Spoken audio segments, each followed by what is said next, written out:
Sacrifice, an act of giving up something valued for the sake of something else regarded as more important or worthy.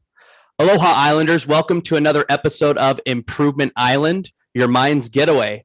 I am Colin Davino, one of the co-founders. Here today, we will be discussing the key truths and principles on sacrifice. Today, I have Quade Madison and Trent Buckley, both our co-founders as well. How are you guys doing today? Quade, where are you at? It looks like you're on the whole other island or what? Cabo San Lucas. Oh, nice. All Trent, right. where are you at, buddy? Where are you at? I'm in West Point, Utah, so in a room. There you go. Me too. I'm Not in an Kaysville, island, Utah. But in spirit, I'm on an island right now, okay? We're always on an island.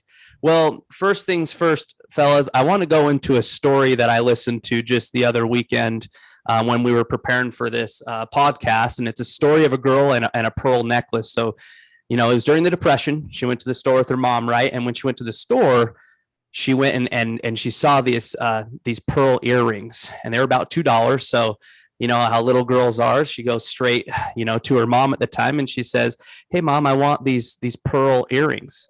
And the mother looks at the little girl and she says, "Hey, I know that you want these earrings, but right now, you know, I can't afford it. You know, but your birthday's coming up, so for your birthday, if you're a good girl, right, I'm going to get you these pearl earrings." So birthday comes up, right? She was doing great things, doing the chores around the house, and she got that pearl those earrings, and she wore them everywhere. She'd wear them to to school. She'd wear them when she was taking a shower, and she even wore them when she was going to church, going to bed. So one day her dad comes home from work, and he drops down and he sees his little girl, and he says, "Hey, little girl, my baby girl, right, can I have those earrings?" And the little girl looks at her dad and she says, "Dad, I love you, but I can't give you these earrings, Dad. You know, I worked hard for these earrings. It was my birthday.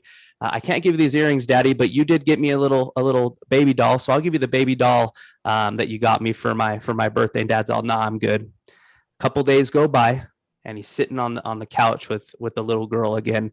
And he looks over at his little girl and he says, "Baby girl, do you love me?" She says, "Yeah, Daddy, I love you." He said, "No, but do you really love me?"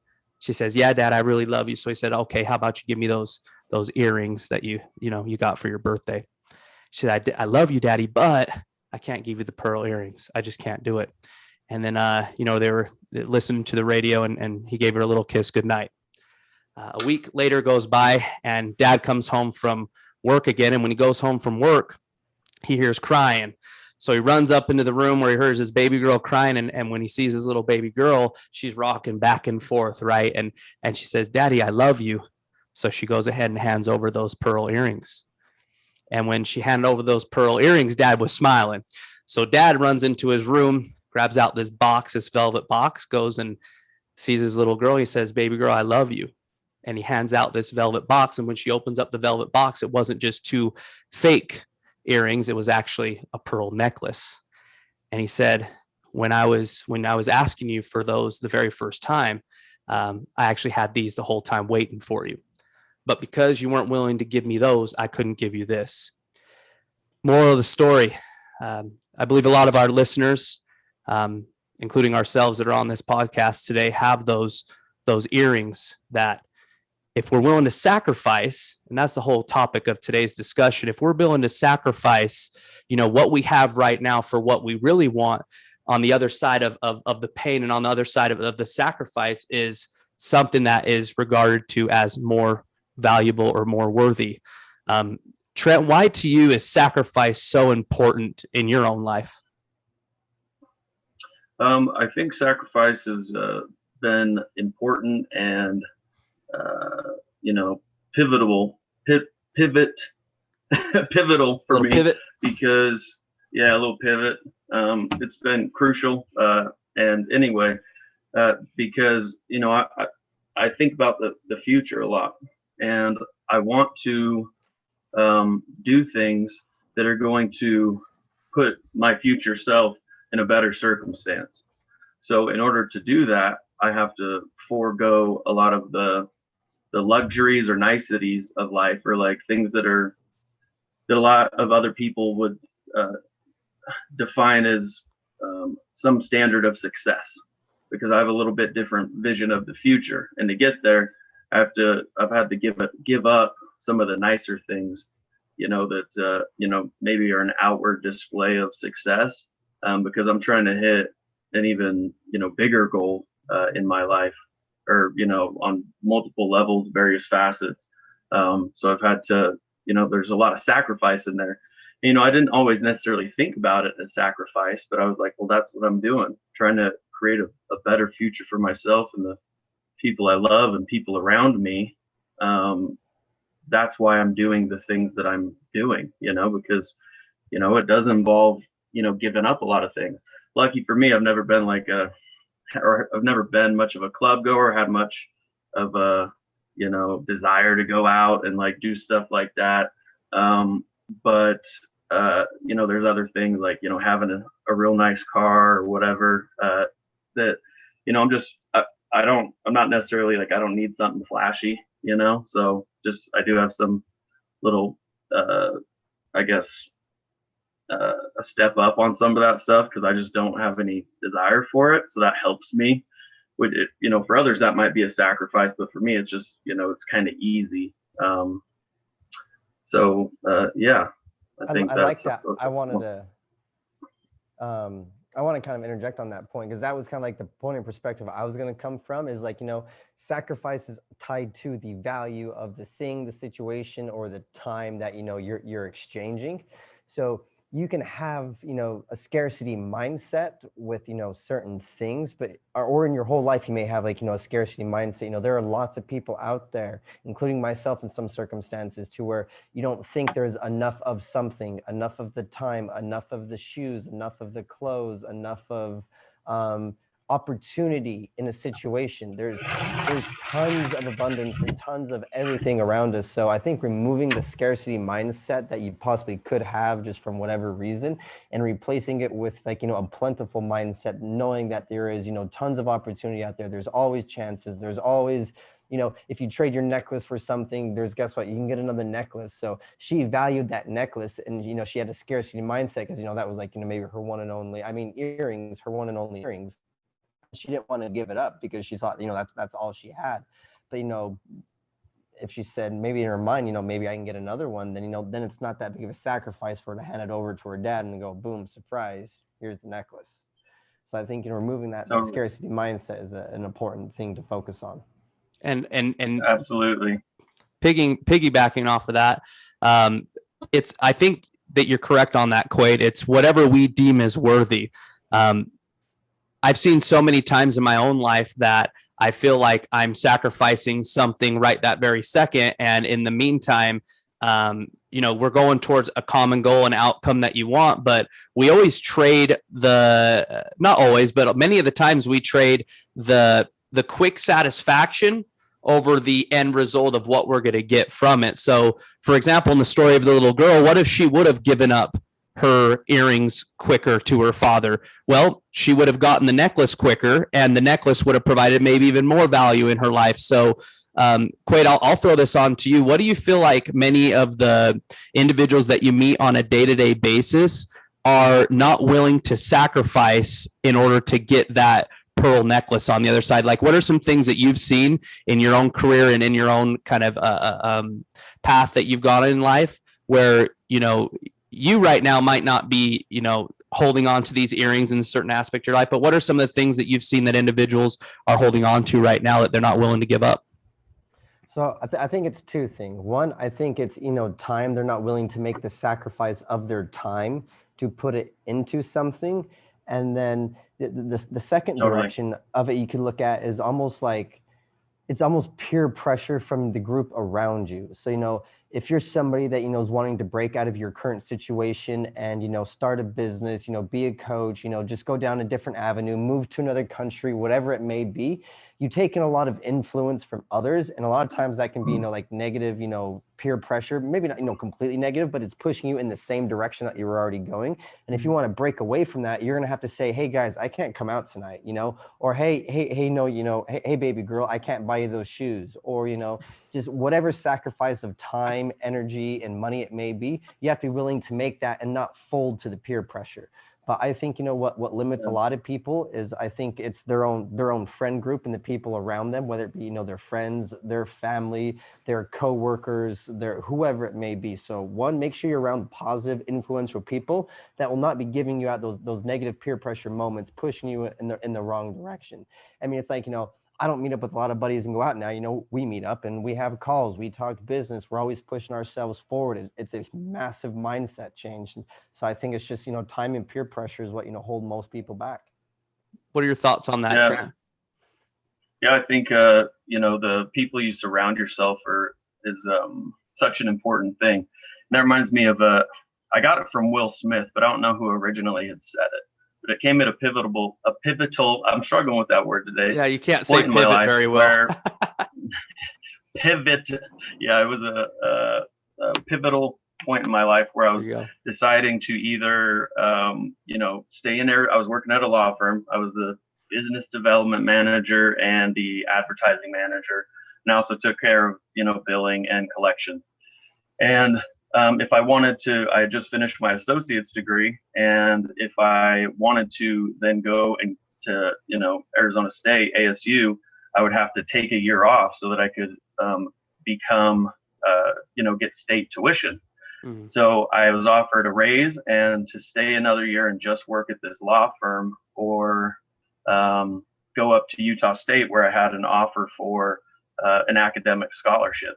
Mm-hmm. And at this time, I got this thing from Will Smith, and it said, look at the 5 people around you. You're an amalgamation of the 5 people you spend the most time with. Mm-hmm. And the 5 people I was spending the most time with in that office, they were, detestable, or in some ways, they weren't people that I admired. Mm-hmm. I felt like they did a lot of, very poor things that, I just didn't want to be like them. So that was like one of those moments. It was just like, okay, I'm going to Utah State, because I'd been on the fence for, I'd say 2-3 months. And then just hearing that, I was like, I don't want to be an amalgamation of these 5 people that I'm spending the most time with. I'm moving. And another thing, Quade, with you saying the people you surround yourself with is, so you want to be around good people. There's also the whole thing. If you're the smartest person in the room, you're in the wrong room. You need to be around intelligent people, find intelligent people that you can spend time with, and learn from and grow. And there's the aspect of the people you surround yourself with that can be tied into the whole keeping up with the Joneses thing. So how many people, go really far in their careers or get these high paying jobs just so that they can, buy that new fancy car, get that bigger house. They're always trying to, keep up with the Joneses. But if you can just kind of bow out of that, and say, what, I'm not going to keep up with the Joneses, because I'm trying to build a fat bank account, or I'm trying to save up money so that I can invest it in a real estate property, or, buy some oil leases, so I think that, has to do with, the people you're around. And I also absolutely agree with what you say about time. I think I've seen this in myself. I don't struggle with it as much anymore, but, it can be hard making time and setting time aside to, invest in yourself, invest in your business. So just, putting in the time, putting in the hours, whether, mental hours, physical, actually, like getting work done hours, that's a big part. And a lot of people don't. And the thing is the time that gets sacrificed is leisure time. Because if you're working a 9 to 5, then you're sacrificing your time in the evening to work on your little side project, where you could be watching TV and, eating Cheetos or Doritos or something. Right. So being willing to give that up, it can be huge. Well, it's like I was just yesterday, I went over to the Sky Pool right over here to hang out, get some work done and have some lunch. And I got in a shuttle with a few guys. We're all going over there, and I was talking to them. And they kind of, asked me about my lifestyle, what I do. I'm like, I just kind of like live in Cabo. I live in Cancun, and I just bounce around from all-inclusive resort to all-inclusive resort, just, saving time and energy and money, because I don't have to do a lot of this stuff.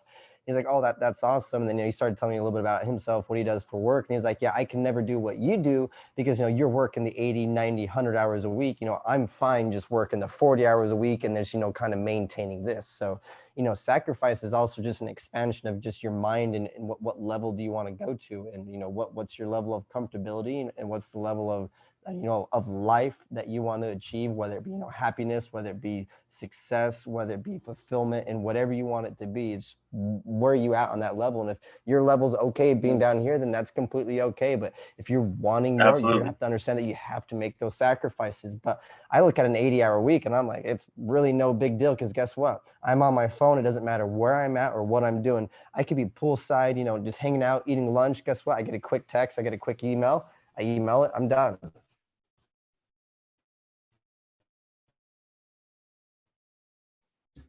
A lot of people think that's cumbersome and it kind of pulls from the situation. But so that was just interesting to talk about that guy. He's like, yeah, I would not want to do what you do. And, have that level of success, that level of fulfillment, that level of business, that level of cash flow, that level of whatever, because he's completely okay just doing what he's already doing. Yeah. And I totally respect people if they're comfortable living that lifestyle, then it's like power to them, if you're comfortable with that, good for you, I don't think, and that would be an example of like, they're not keeping up with the Joneses, but they're just comfortable where they're at. So it's all about what you want, what your goals are, and what you want for your now and for the future. Yeah. And I still think that still just comes with the guys that are around you, or the people that are around you, or your friends or your family. Is just like, where's their mindset? Where does their expansiveness go? No, you're right with it. Yeah. They used to have stories of individuals like Kobe Bryant would be after a basketball game. He wouldn't make a certain amount of jump shots or something was going on. And he'd go back to the Staples Center after, the game, the lights are off. He says, no, I'm going back to the actual arena and I'm going to take another 100 shots, 200 shots, 300 shots to, make it where he doesn't get to that point again. So it is a sacrifice. You do have to sacrifice your time, money, energy. It's more of a dedication. And if you can dedicate consistently towards whatever sacrifice you're doing, then that's when you reap the rewards. Anyone can sacrifice once. Like, it's not difficult to just go ahead and say, hey, I'm going to do without, drinking, or I'm going to do without, if you're addicted to something in your life, I can do it once without it. But it's all about, the consistency and the dedication towards that. And if you can do that on a daily basis, sacrifice then leads to discipline. And one of the questions I want to ask you, Trent, if you're okay with it, is how do you showcase your discipline through your own sacrifices? So just in general, like, what do you do on a daily basis to showcase, your discipline through the sacrifices that you're going through, just in general? Sure. Yeah. Appreciate that question. That's a great question.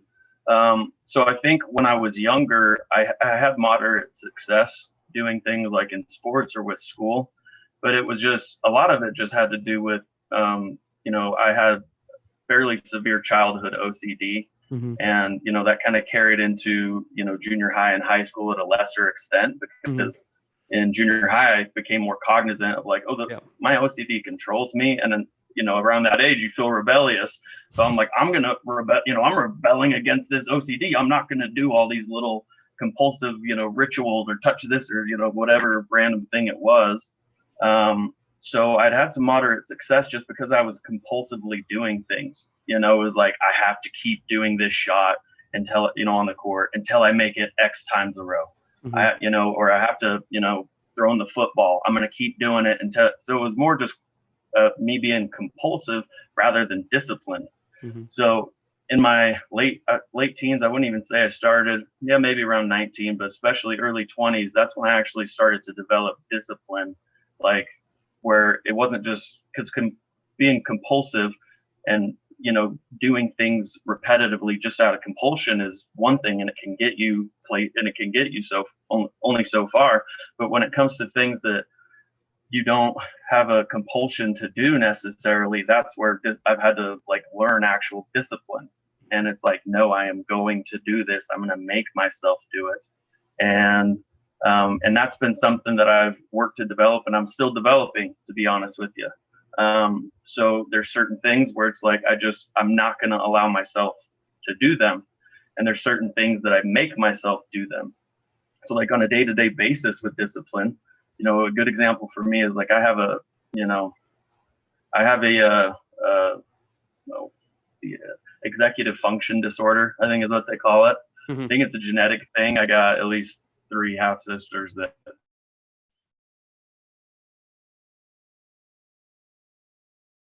have the same issue,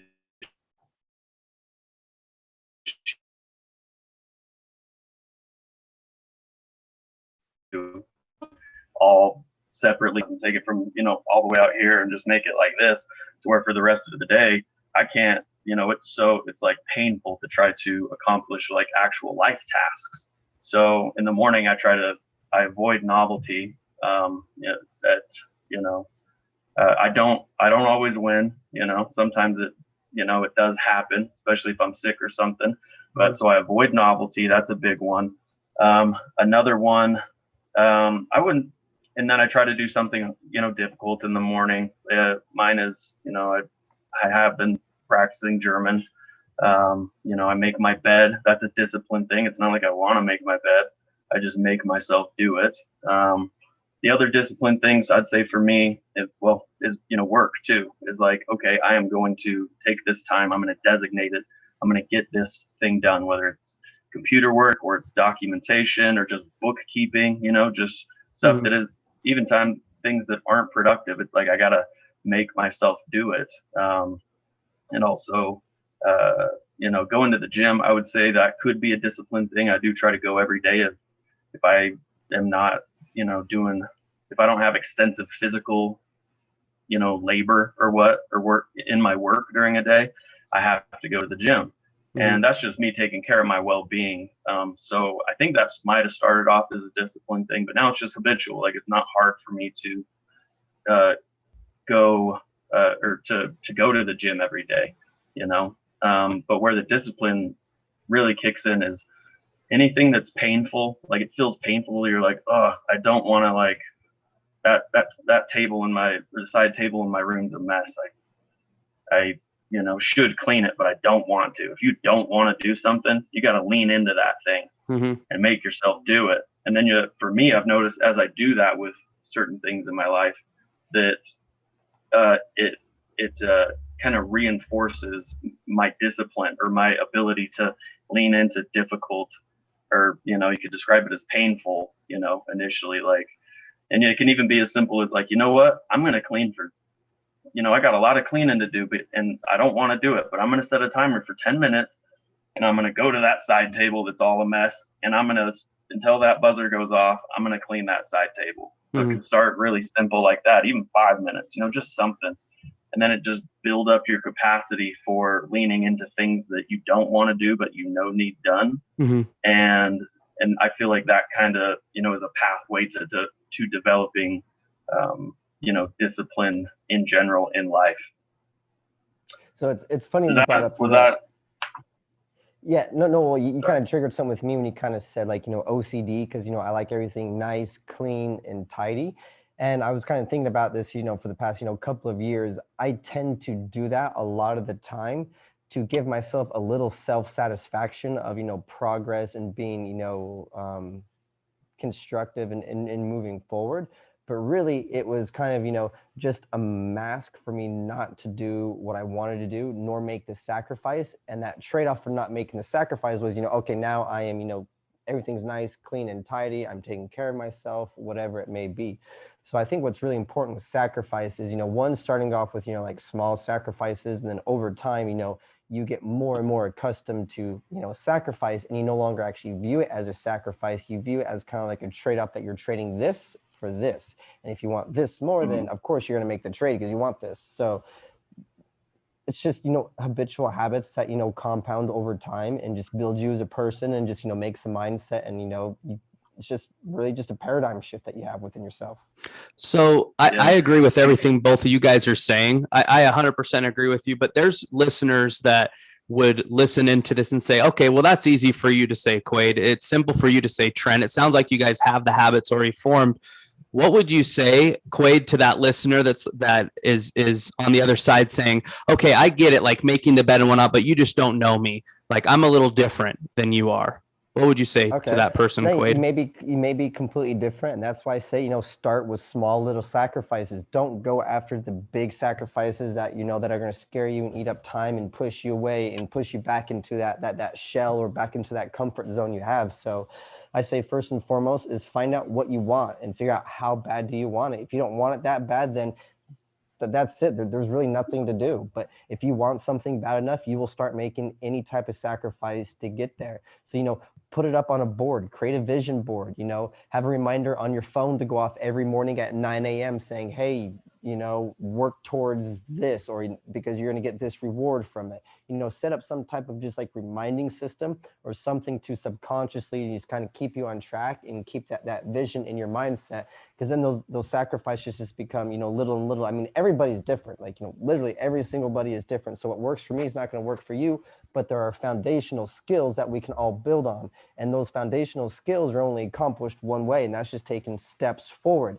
It doesn't have to be a large step, but it has to be a step, just a little bit of a task. And once you get that done, you get that self of accomplishment, you get that dopamine hit. You're like, okay, I can do this. And then you start building on it. And then you start going bigger and bigger and bigger. And then finally it gets to the point to where you start making life changes. You start changing friends. You maybe start, going to networking groups. You start getting into, groups on social media that talk about certain things. You start consuming different media. You change the music you listen to, you change the food you eat, you change out your physical activity. But as far as just it's different for me and it's easy for you, Quaid, you're already there. It's not. Rent is due every single day, and I have to be practicing whatever I'm doing every single day to keep myself on track. So for what you think may be easy for me, that's your own perception, but it's not easy. It's something that I still have to do every single day. It's easier because I've made it more habitual and I've fallen into habits, but that's something you all have to start somewhere. So take that small step, start making those little sacrifices, find out your why, find out how bad you want to get there, and then make it happen. Trent, what kind of sacrifices do you feel like you're having to do on a daily basis, just in the work-life balance that you have right now? I know that you're traveling from, Kansas all the way over here to Utah, having to work a little bit, and then you work in Kansas as well. What are some of the sacrifices that you have to do on a daily basis? So yeah, and you had asked that question before, and I don't think I got, or in a different way, but on a daily basis, you'd asked that before. I don't think I got to the point of answering it. So I'll talk about the daily basis, but first and foremost, so I sacrifice novelty and entertainment, and that kind of just sets a tone for the day. A lot of people don't know what novelty is, Trent. What is novelty like to you? So novelty is anything that's kind of new and interesting. Mm-hmm. So a perfect example is if you're scrolling on Instagram, and you're scrolling through people's things, okay. Each new post is a novel item. That's a novel item. And your brain is novelty is like one of the number one motivators of, humans. And especially it can be, in males and in partner seeking, but it's that it hits your, gets your reward circuitry going. So novelty will fire your reward circuitry, releases dopamine in your brain. That's that like little hit that's like, ooh, this feels good, or I like this. So novelty can be, examples are scrolling on Instagram, scrolling through Facebook, scrolling through Imager or Reddit, anything that's like new and exciting, that's novelty. So I have to avoid that because of the issues I have with executive function. Got it. I have to avoid anything that's novel because then it messes up my reward system and it makes it, so that I can actually focus on bigger picture things through the day, whether that's as simple as cleaning my room or, going out to the grocery store or, whatever it may be. So avoiding novelty and entertainment, because I think if I've dealt with one like legitimate addiction in my life, it was entertainment as far as watching TV and movies. Like I was a total TV movie addict, like, and I didn't know it. I just kind of grew up that way. So a lot of it has been like, I just, I have to abstain from any kind of entertainment like that, no watching any episodes of anything or a movie in the morning, during the day. Unless I'm sick, maybe I will. If I do that and I'm not sick, it might be because I'm struggling with some depression, which is something else. You know, you ask Quaid, like some people, well, I'm just different. And it's like, if you really feel like you can't, you know, do some of these things, you know, talk to a doctor, because you might be struggling with, you know, depressive symptoms where you feel like you can't do anything. And I know what that feeling is like. And there can be some pharmacological, you know, ways to treat that. So to get to your bigger question, daily sacrifices, you know, going between Kansas and Utah and working. So there's obviously, like, you know, I do better when I'm around family. Like I need to see my family, like my sister's family and her kids, and my brother's family, his boys. And, you know, I like seeing my mom. You know, cause I that's one of my primary motivators too, is family and being there for family. Like, what's more important? You know, I don't have a family of my own yet, but family is one of the things that keeps me going. And, you know, and being there for family is a huge motivator. So when I'm there, I'm not around family, but still I'm trying to create a circumstance so that I can, trying to create a circumstance for, you know, myself in the future where, you know, I can be, you know, someone that any of my family members can rely on, and my close friends, you know, being like, just The being able go-to to, guy. you know, the go-to guy. Thank you. Yeah, talked about that before. And then there is time sacrifice, as far as, you know, I'm on the road for like 15 hours straight, but I don't let that time go to waste. You know, like I'm trying to listen to, you know, I will listen to some things just for entertainment. Like I've listened to all of the Game of Thrones novels, and There you go. you know, and I'll listen to podcasts, but I usually am kind of drawn toward the more edifying podcasts like Huberman Lab, Rogan. He has guests on that are, you know, brilliant. I love listening to those. Yeah. Also listening to audiobooks. So, and then, but there are some other sacrifices, being like, sometimes it's kind of health, because, you know, you get a lot of travel fatigue if you're driving a lot. And if you're changing time zones, Wade, we've talked about this, you're in a new time zone, like that does have an effect on your system. And it's been studied. If you're traveling east, that travel fatigue actually has like if you do it enough, it will have an impact on your lifespan. Like, it's something like, if you're someone who travels regularly far distances eastward, it'll cut some years off your life. So I'm hoping I'll be at some point where I don't have to do that, be changing time zones as much. Traveling west isn't bad for you, apparently, you know, as compared to traveling east. You're gaining an hour too, so you know, get to catch up on sleep. So that's some of the sacrifices. I'm trying to think of you know, other sacrifices that are involved, you know. And you know, maybe I need to think on that a little bit and we can revisit it. But yeah, looks like we don't have too much time remaining, so I just want to hit on this before we wrap this up real quick. But, you know, like kind of what you had asked me, how I'd answer that is just taking those small steps.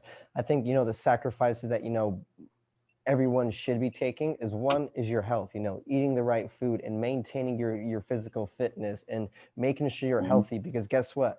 You are your most valuable asset. A lot of people say time's your most valuable asset. That's a complete lie. If you're not healthy, if you're not fit, if you're not maintaining yourself, you don't have that time. That time is imaginary. That time doesn't exist.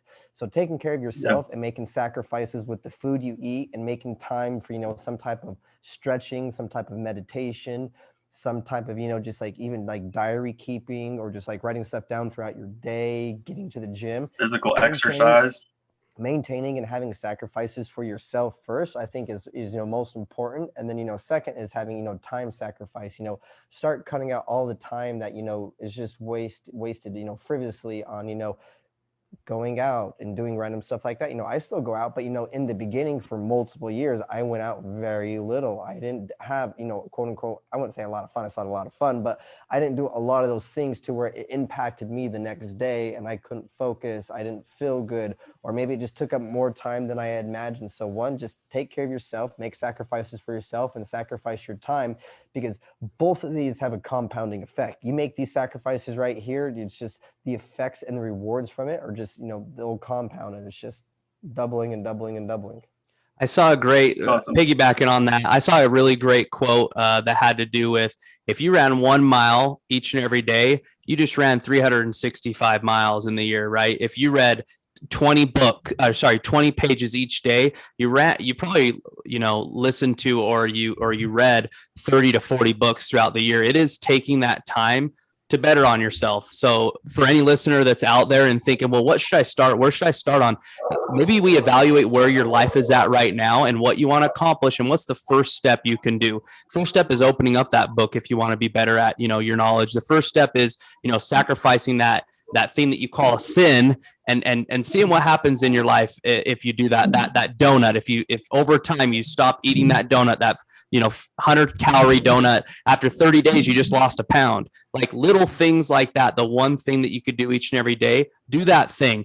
And then the one thing that I would add is anyone that is listening right now, I have 2 assignments for you. Number 1 is who has made the most sacrifices for you in your own life? Put that in the comments, like who has been the person and what have they done? And then for number 2 is what do you need to do or what do you need to sacrifice in your own life right now to accomplish the thing that you want to get done?